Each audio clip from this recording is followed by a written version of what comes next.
야고보서 1장 19절로 21절까지 말씀입니다.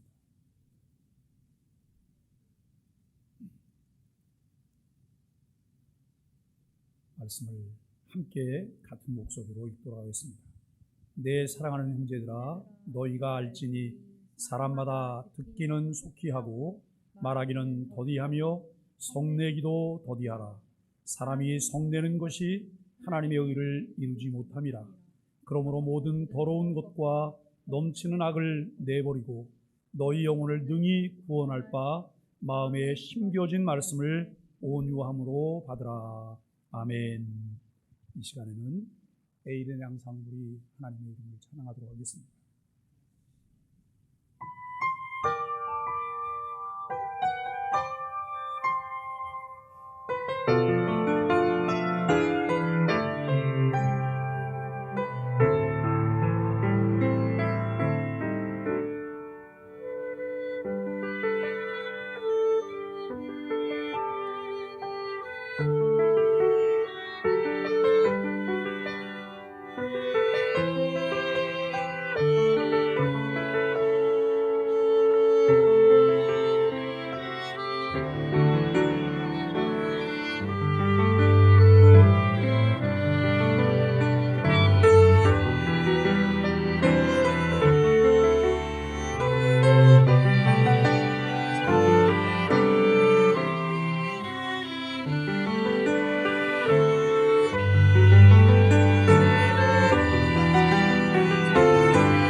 오늘 우리는 야고보서 1장 19절로 21절까지 말씀을 본문으로 해서 마음에 심긴 하나님의 말씀이라고 하는 주제로 은혜를 나누기를 원합니다. 하나님은 사람과 같지 않으셔서 그 뜻을 품으시고 진리의 말씀인 복음으로 그의 백성을 낳으셨다라고 지난주일 말씀을 통해서 함께 우리가 나눴습니다.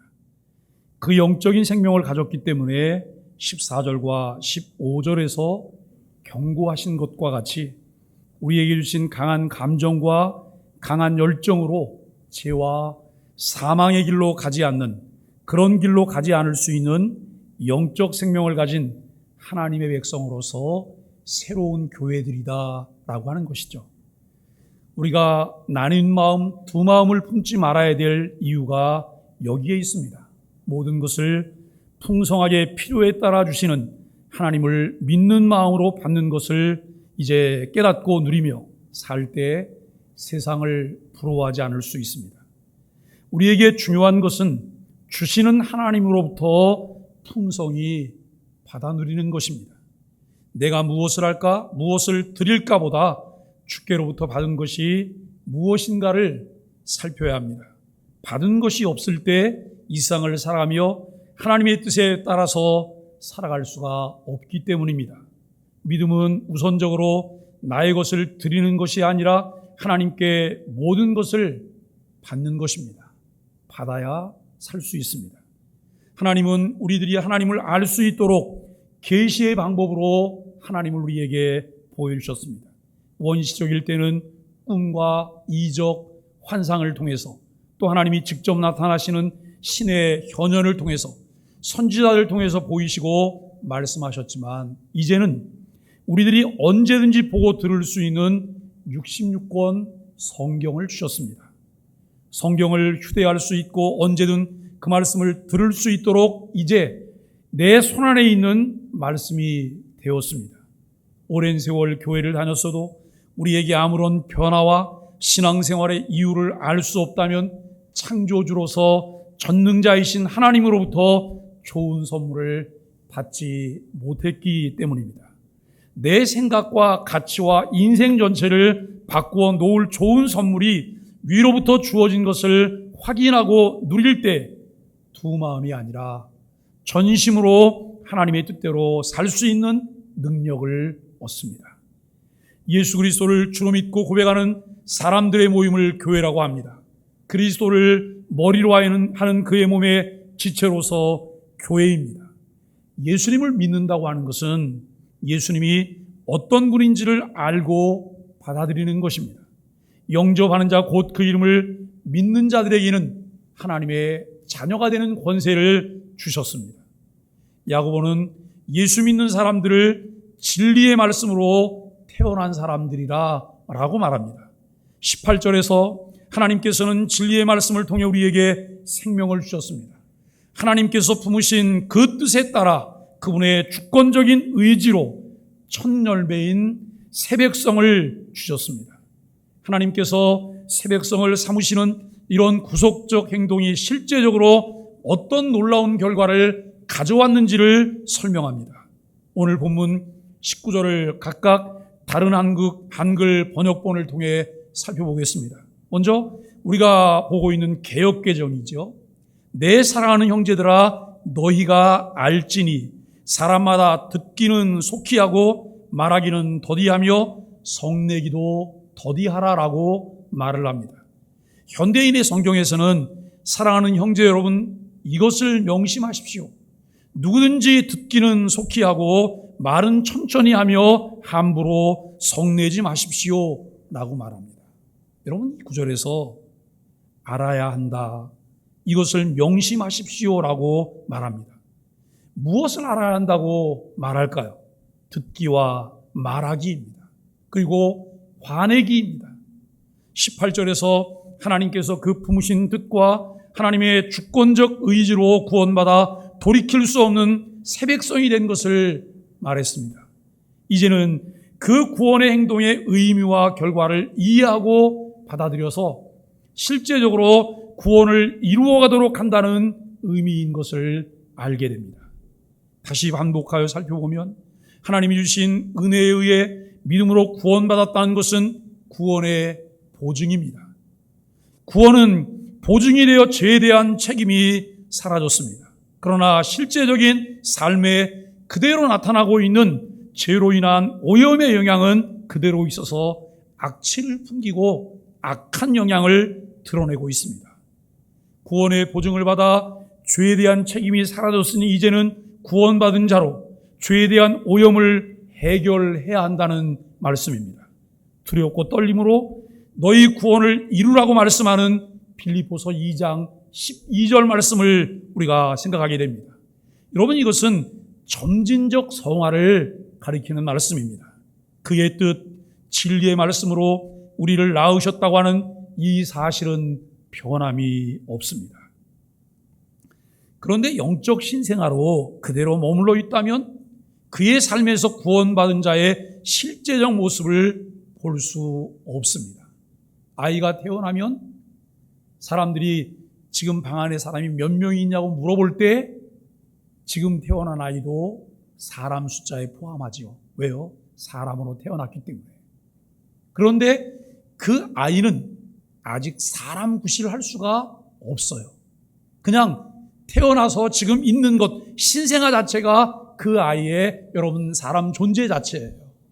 그런데 그 사람으로서 무엇을 하는 것을 기대할 수는 없어요. 만일에 우리가 예수 그리스도를 주로 믿고 고백해서 여러분 영적 신생아로 우리가 태어난 상태 그대로 있다고 한다면 우리는 실제적으로 구원받은 자의 실제적 모습을 볼 수가 없습니다. 오늘 본문인 19절로 21절의 내용들은 18절에서 선포된 구원의 사실의 근거에 이루어지고 있습니다. 하나님께 사랑받는 그의 백성들에게 이루어주신 구원입니다. 야고보는 이들에게 하나님의 구원 행동 결과를 먼저 설명하고 있습니다. 매우 실천적인 지침들을 말씀하는데 듣고 말하기와 성내는 문제입니다. 이것은 하나님의 의를 이루는 것과 깊은 관련이 있기 때문입니다. 여러분, 우리가 좋은 교회를 다니면 앵무새처럼 하는 말이 있어요. 왜 사니? 하나님의 영광을 위해서. 사람의 제일 된 목적은 뭐니? 하나님을 영화롭게 하는 것과 영원토록 그를 즐거워하는 거예요. 앵무새처럼 말을 해요. 그런데 오늘 본문은 그 하나님의 의를 이루고 하나님의 영광을 드러내는 것과 깊은 관련이 있는 말씀을 우리에게 하고 있어요. 그것은 온전한 그리스도인이 되는 것이라 그래요. 온전한 그리스도인이 되기 위해서 부분 무엇으로 구성이 되어져야 되고 어떻게 변화되는 삶을 살아야 되는지를 우리에게 말씀하고 있어요. 예수 그리스도를 주로 믿고 고백하여 삶의 주인과 소망이 바뀌고 가치관과 비전, 목적이 달라진 사람들이기 때문에 하나님의 의를 이루는 것에 마음을 두게 됩니다. 이들을 통해 하나님의 의를 이루며 구원받은 자로 점진적 성화의 삶이 가능한 이유는 이것입니다. 하나님의 말씀이 이미 그들 안에, 하나님의 말씀이 이미 내 안에 심겨져 있는데 온유함으로 그것을 받아야 한다라고 말씀합니다. 온유함으로 받아야 하는 이유는 순종이 전제되어 있기 때문입니다. 그 순종은 사랑하는 마음에서 이루어질 수 있습니다. 온유함으로 말씀을 받아들이기 위해 말씀에 합당치 않은 모든 더러운 것과 악을 벗어버리는 일들이 동시에 이루어져야 합니다. 진리의 말씀을 통해 영적 생명을 얻은 하나님의 백성들이 꼭 알아야 할 것들은 말, 언어에 대한 문제에서 근본적인 변화가 이루어져야 한다라고 하는 것입니다. 우선 말씀을 듣는 일을 속히 하라고 해요. 여기 속히는 민첩하다는 말인데 듣는 즉시 지체함 없이 행동하라고 하는 말이에요. 듣는다는 것은 단순히 귀로 듣고 좋다고 여기는 것이 아니에요. 우리가 여러분 신앙생활하면서 내 신앙생활 가운데 나타나는 악습이 무엇인가를 생각해 보세요. 듣습니다. 맞아. 옳은 거야. 그리고 난 다음에 행동으로 실천하는 것이 없어요. 왜요? 악함 때문에. 내 속에 누룽지처럼 자리 잡고 있는 악함 때문에 듣기는 듣지만, 옳다고 인정하지만 나는 그것을 지켜내지 않아요. 순종을 포함하기 때문에 우리는 하나님의 말씀을 사랑하며 사모하기 위해서 깨어서 기도해야 합니다. 하나님 말씀을 단마음으로 듣고 민첩하게 실행하기 위해서는 말씀 선포자를 위해서 기도하며 늘 존중하는 관계를 가져야 한다는 것이죠. 여기 듣기는 속히 지체함 없이 한다는 의미는 하나님 말씀을 들은 후에 그의 순종이 즉각적이고 온전하여 부족함이 없다고 하는 뜻입니다. 요즘 우리 소망의 교회 안에 일어나는 가장 큰 변화는 말씀을 받는 자세와 그 반응들이라 할 수 있습니다. 매우 긍정적인 변화들이 여러 곳에서 감지되고 있어요. 이것이 우리가 갖게 되는 소망이에요. 하나님의 은혜이며 마음의 기대감을 갖게 되는 부분들이라고 말을 해요. 제가 이렇게 말씀을 드리면 여러분 전혀 정서가 다른 생각을 가지고 계신 분도 있을 거예요. 그러나 이미 교회 안에 긍정적인 많은 변화들이 꽤 많은 부분 진전되고 이루어지고 있다는 사실들을 분명하게 아셔야 합니다. 구약 성경에 하나님께서 아브라함에게 내 아들 내 사랑하는 독자 이삭을 데리고 모리아 땅으로 가서 내가 내게 지시한 한 산 거기서 그를 번제로 드리라고 말씀합니다. 번제로 드리라고 하는 것은 각을 떠서 불로 태워 드리라는 거예요. 누구를요? 100세 얻은 아들 이삭을 그렇게 드리라는 거예요.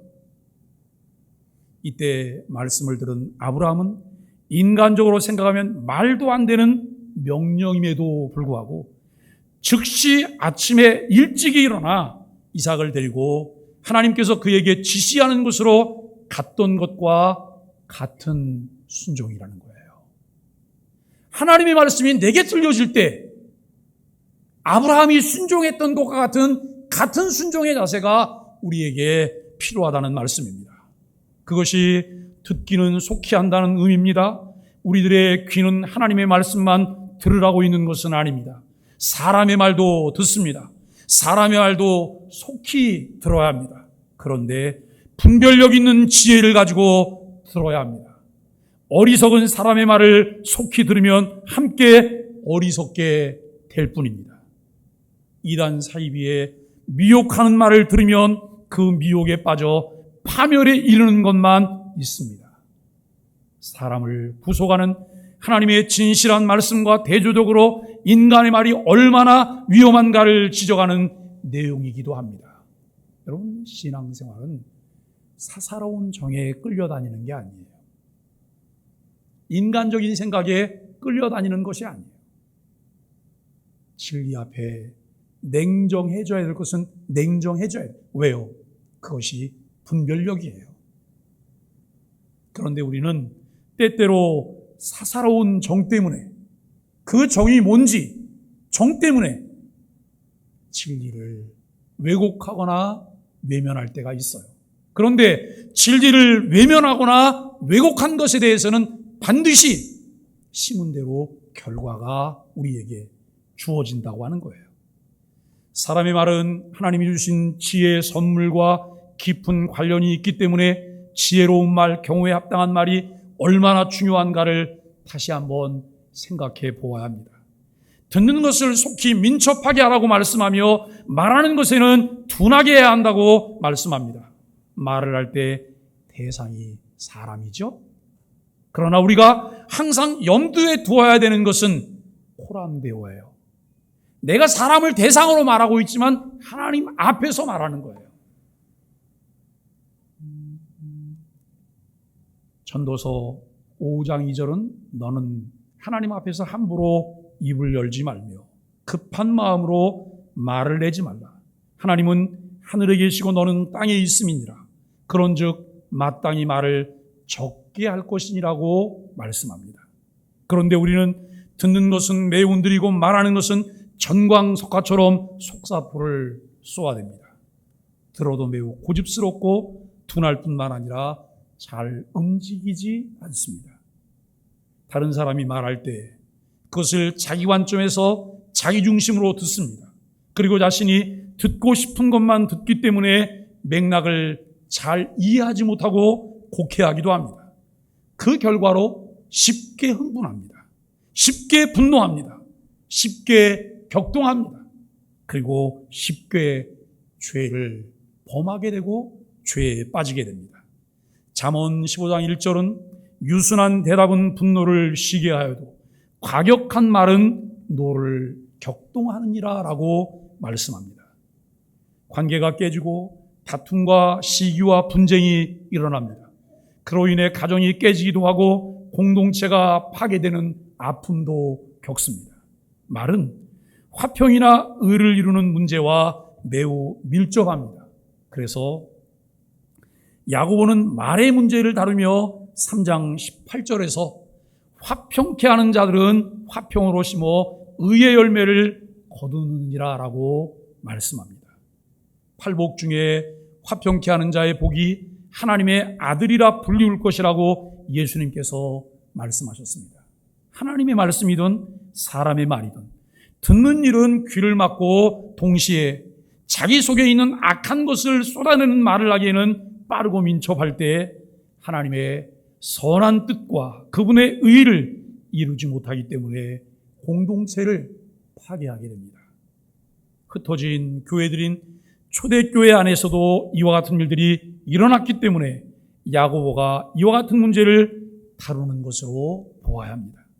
서로 판단하고 정죄하여 말실수할 뿐만 아니라 서로 고소하며 다투고 분쟁하여 하나님의 이름을 욕되게 하는 자리에까지 이르게 되는 것이죠. 야고보는 하나님의 사랑받은 자들에게 하나님의 의도와 관심이 무엇인지를 말합니다. 하나님의 말씀을 듣는 일에 민첩하고 대신 자신이 말할 때는 극히 조심스러워야 할 이유는 하나님의 의를 이루는 일과 관계가 있기 때문입니다. 우리가 궁금해하며 알아야 할 것은 하나님의 의는 무엇인가 라고 하는 거예요. 하나님이 요구하시는 기준으로 보아야 합니다. 구약에서는 하나님의 의로우신 성품이나 혹은 그분이 약속하신 바를 반드시 성취하시는 신실하신 하나님을 뜻하기도 합니다. 좀 더 나아가서 관계적이고 역동적인 의미에서 누구를 옳다 인정하시는 실제적인 행위를 의미하기도 합니다. 왜 하나님이 아벨의 제사는 받으시고 가인의 제사는 받지 않으셨을까요? 아벨의 제사를 의로 여기셨기 때문에, 아벨의 제사를 의로 여기셨기 때문에, 아벨이 하나님께 드렸던 제사가 옳다고 인정하셨기 때문에 그 제사를 하나님이 받으셨다는 것이죠. 야고보가 말하는 하나님의 의는 18절이 말하는 하나님의 뜻을 배경으로 하고 있습니다. 여러분, 우리가 토요일 날이 되면 지난주일 설교 다시 듣기가 발송이 되고 있죠. 그런데 지난주일 설교 다시 듣기를 그냥 무시하고 그냥 하잖아요. 그러면 오늘 설교가 지난주와 잘 연결이 안 되실 거예요. 왜냐하면 우리가 지난주일 설교를 잘 듣고 일주일 내내 그 말씀을 묵상하며 마음에 두었다면 다시 듣기를 하지 않아도 내 마음에 그 말씀이 그대로 남아있을 거예요. 그러나 잊어버렸기 때문에 오늘 주일을 준비하며 주일날 하나님께 정말 거룩한 예배를 드리고 하나님 주신 은혜를 내가 사모하고 그 은혜 속에 들어가기 위해 우리는 지난주일 설교를 다시 한번 다시 듣기를 하는 것이죠. 그리고 그 말씀을 오늘과 이어서 말씀을 나누게 되는 거예요. 18절이 말하는 하나님의 뜻을 배경으로 해요. 하나님의 주권적이고 섭리적 구속의 의지와 그렇게 구원받은 백성들의 영적 도덕적 의에 대한 요구와 명령이라는 거예요. 야고보가 2장에서 아브라함을 예로 설명하면서 하나님께서 아브라함을 의롭다고 인정하시는 것은 아브라함이 실제로 그 의를 행하는 것과 분리될 수 없다고 하는 주장이에요. 20절에 하나님의 의는 하나님의 도덕적인 의로운 요구와 명령들 뿐만 아니라 18절이 전제하고 있는 그의 구원과 재창조를 위한 주권적인 구원의 의지도 포함됩니다. 하나님의 말씀에 순종치 못하고 경노하는 일은 하나님의 의를 행하고 이루어 그 열매를 얻는 일에 방해가 된다고 하는 의미를 우리가 잘 이해해야 합니다. 하나님께서는 그 뜻을 품으시고 우리를 구원받은 하나님의 자녀로 삼으셨는데 구원의 보증을 얻은 영적 신생아에 머물러 있지 않게 하시고 그리스도의 장성한 분량에까지 자라가게 하신다는 것이 베이스에 깔려 있습니다. 1장 4절에서 사람이 인내 역사를 온전히 이루어내야 한다고 했을 때 그 인내 역사 자체가 단지 그 자신만의 인내가 아닙니다. 하나님께서 이미 시작하신 인내, 곧 온전한 구원으로 인도하시는 하나님의 섭리를 전제하고 있다는 것을 말합니다. 그렇기 때문에 사람이 쉽게 노하고 분을 드러내는 것은 하나님께서 우리에게 요구하시는 의로운 삶을 살 수 없게 만들어버립니다. 마태복음 6장 33절은 우리가 잘 알고 암기하고 있는 말씀이에요. 그러므로 너희는 먼저 그의 나라와 그의 의를 구하라. 그리하면 이 모든 것을 너희에게 더하시리라. 하나님은 우리의 의를 통해서 하나님의 나라와 그분의 의를 이루시기를 원하십니다. 여기서 말하는 우리는 누굴까요? 하나님 우리를 통해서 하나님의 나라와 그 의를 이루시기를 원하시는데 여러분 그 우리는 하나님의 뜻에 따라 진리의 말씀으로 새 생명을 얻게 된 사람들이에요. 여러분 이 질문을 한번 던져볼게요. 예수님이 누구세요? 예수님이 누구시죠? 다 속으로만 대답하셨어요? 마스크를 쓰니까 대답을 했는지 대답을 안 했는지 근데 눈으로 보여요. 예수님이 누구시냐라고 물으면 우리는 이렇게 말을 해요. 그분은 하나님의 아들이에요. 그분은 나의 구세주예요. 그 사실을 믿으십니까? 그 사실을 믿는다면 우리는 하나님의 뜻에 따라 진리의 말씀으로 새 생명을 얻게 된 사람이에요. 오늘 말씀이 나와 무관하지 않다는 거예요. 내가 온전한 그리스도인으로 자라가도록 온전한 그리스도인이 되어서 나를 통해 하나님의 의를, 하나님의 나라를 이루기 위해서 하나님 우리에게 주시는 말씀이라는 거예요. 그 사람은 새 생명을 얻은 사람일 뿐만 아니라 온전한 그리스도인으로 살아가려고 하는 간절한 갈망을 가지고 자신에게 있는 욕심, 정욕을 악한 데에 사용하지 않고 선한 일에 사용되도록 주의 말씀에 온유함으로 순종하는 사람이에요. 여러분, 내게 있는 그 감정, 욕망, 욕심, 이것이 내 손 안에 있습니까? 내 손 밖에 있습니까? 내 손 안에 있다면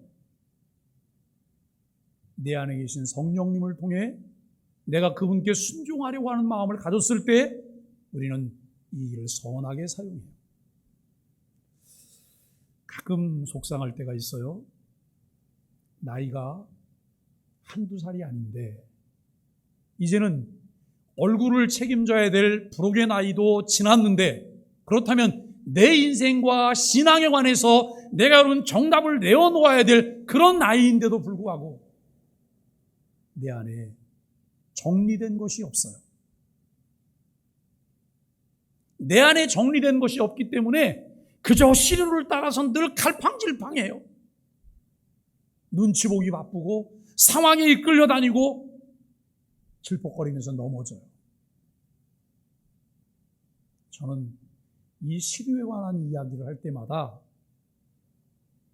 우리나라 그 근현대사에 기업인으로 큰 영향을 끼쳤던 고 정주영 회장이 생각이 납니다. 우리가 여러분 우리나라 산업계에 그분의 이름을 빼놓을 수 없잖아요. 여러분 그분에게는 공만 있는 게 아니에요. 과도 많아요. 그러나 과가 많다고 해서 그분의 공을 다 덮을 수는 없어요. 큰 인물임에 틀림이 없어요. 그런데 여러분, 정부가 바뀌고 오공청문회가 진행되어질 때 젊은 변호사 출신인 노무현 의원이 집요하게 물건 들어주면서 질문을 합니다. 왜 뇌물을 줬습니까? 여러분, 선물과 뇌물은 달라요? 선물과 뇌물의 결과도 달라요? 왜 뇌물을 줬습니까? 라고 물어요. 이것은 반대 극부를 기다리면서 뇌물을 준 것이 아닙니까? 그런데 여러분, 그 나이가 많으신 그 정주영 회장께서 그 말에 부인을 하지 않아요. 뇌물 줬다는 걸 인정해요. 그런데 왜 줬냐고 물어요. 그랬더니 그분이 이렇게 말씀하셨어요. 시류에 따라 어쩔 수 없었습니다. 이 말은 무슨 말이냐면 그 상황에서 사업을 하려니 어쩔 수 없었다는 거예요. 기업을 살려내고 기업을 유지하고 기업을 키우려니 어쩔 수 없었다는 거예요. 저는 이 부분이 정주영 회장의 치명적인 과라고 생각해요. 사랑하는 여러분, 우리가 신앙생활을 해요. 연조가 깊어져요. 나이가 점점 더 많아져요. 교회 안에 중요한 직분도 맡고 있어요. 이제는 나이가 더 많아져서 그 직분도 다 내려놨어요. 그때쯤 되면 내 안에 하나님께서 내게 주신 은혜를 통해 무르익은 아름다운 그 열매들이, 그야말로 주옥 같은 열매들이, 속속들이 표출돼야 되는 것 아닐까요? 말 한마디 속에서, 그분의 움직임, 행동 속에서 신앙의 아름다운 족적들을 바라보면서 많은 사람들의 귀감과 존경의 대상이 되어야 되지 않을까요? 그럼에도 불구하고 아직 내 안에 신앙의 주체성이 없어요. 누가 조금 기분 나쁘게 하면 기분 나쁘게 한 것 때문에 교회 입에 빠져요. 조금 내가 불편해지면 불편해진 것 때문에 주를 향하던 마음들을 접어요. 도대체 그 신앙은 무슨 신앙이에요? 정말 이 안에 하나님께서 이미 내게 주신 심겨진 말씀이 있기는 한가요? 내가 구원받았다는 분명한 확신이 내 안에 있기는 한가요? 우리가 좀 고민을 해봐야 되지 않을까요? 몇십 년 교회 생활을 했는데 그저 상황과 말 한마디에 있는 대로 휘청거리고 흔들리면서 여러분 갈 바를 알지 못해요.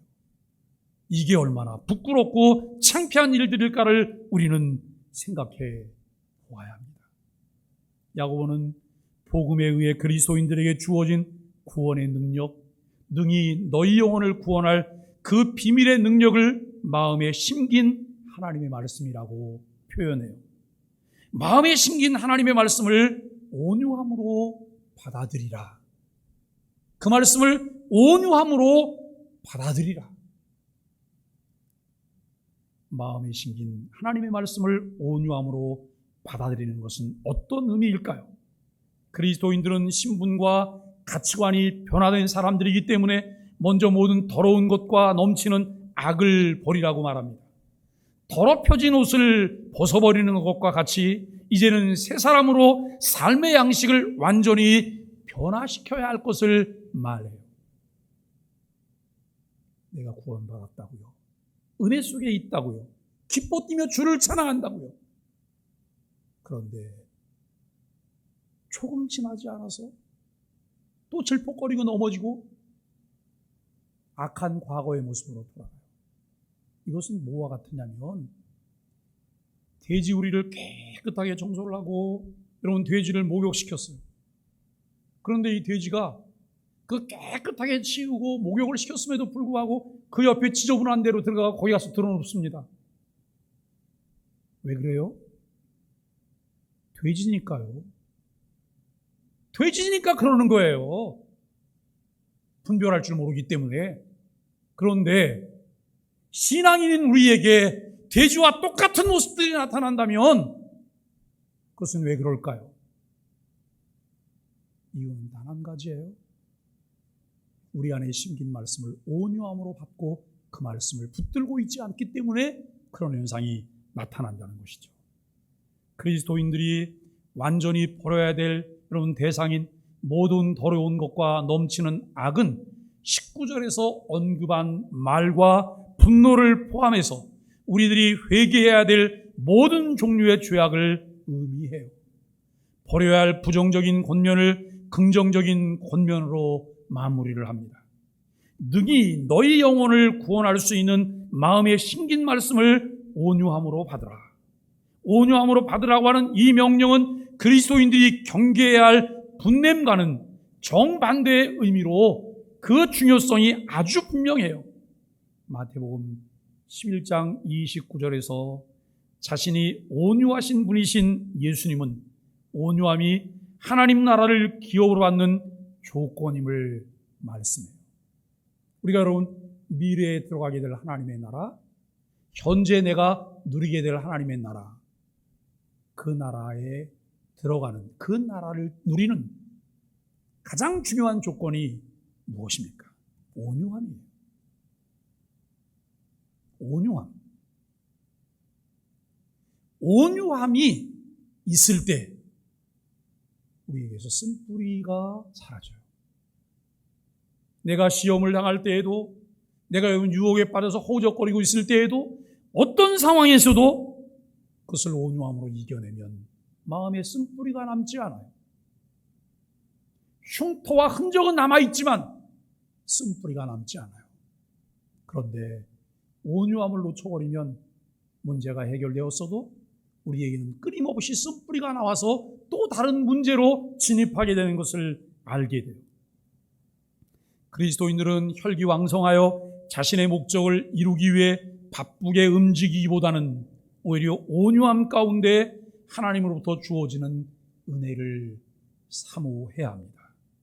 하나님으로부터 주어지는 은혜를 본문에서는 마음에 심긴 말씀이라 그래요. 여기서 말씀은 복음이 분명한데 그것은 종반론적 구원의 원리로, 그리고 그 원리에 따라서 윤리적 교훈들까지 포함하고 있습니다. 그 말씀이 마음에 심겨져 있기 때문에 우리는 무엇을 믿을까, 어떻게 살까에 대한 대답을 내어놓는 삶이 되어야 합니다. 사랑하는 소망의 가족 여러분, 야고보서는 예수를 구주로 믿고 구원의 보증을 받았지만 아직 죄의 오염을 가지고 살아가는 이 땅의 모든 교회를 위하여 기록하고 있습니다. 성도, 구별된 사람으로 부름을 받았지만 여전히 죄 가운데 세상과 싸움을 계속하고 있는 우리들에게 가장 큰 대적은 세상의 그 무엇도, 어떤 사람들도, 성공도, 사명도 결코 아닙니다. 그것은 우리 안에 품고 있는 두 마음입니다. 여러분, 에피투미아 중립적인 정욕이 육체의 소욕을 따르게 할 것인지 성령의 소욕에 순복하게 할 것인지가 중요합니다. 복음을 믿으십시오. 야고보는 우리가 예수 믿는 사실에 대하여 우리가 의롭게 되었다거나 천국에 가게 되었다거나 성령을 받았다는 식의 설명을 하고 있지 않습니다. 전혀 다른 것을 우리에게 보여주고 있습니다. 우리가 가야 하는 그 길, 우리가 순복해야 하는 그 길이 바로 우리 안에 심겨져 있다는 것이죠. 우리의 마음은 하나님의 말씀으로 다시 태어났고 그 말씀이 우리의 마음을 붙들고 있습니다. 그 말씀이 우리 안에서 이미 두 마음을 치유하기 시작했습니다. 진정 예수 그리스도를 믿는다면, 진정 예수 그리스도가 나의 구세주가 되셨다고 하는 것을 인정하고 믿는다면 그 심긴 말씀, 기록된 말씀, 선포된 말씀에 귀를 기울이셔야 합니다. 그것은 예수 그리스도를 주로 믿은 우리 마음이 실제로 원하는 것입니다. 이제 그 심긴 말씀을 모든 겸손과 모든 온유함으로 받아들여야 합니다. 말씀이 이끄는 대로 순복하며 따라가십시오. 그 길 끝에서 우리는 영원한 생명으로 충만하신 그분과 함께 서 있는 우리 자신을 만나게 됩니다. 우리 모두 그렇게 살아가는 소망의 가족들이 계시기를 예수 그리스도의 이름으로 간절히 축복합니다.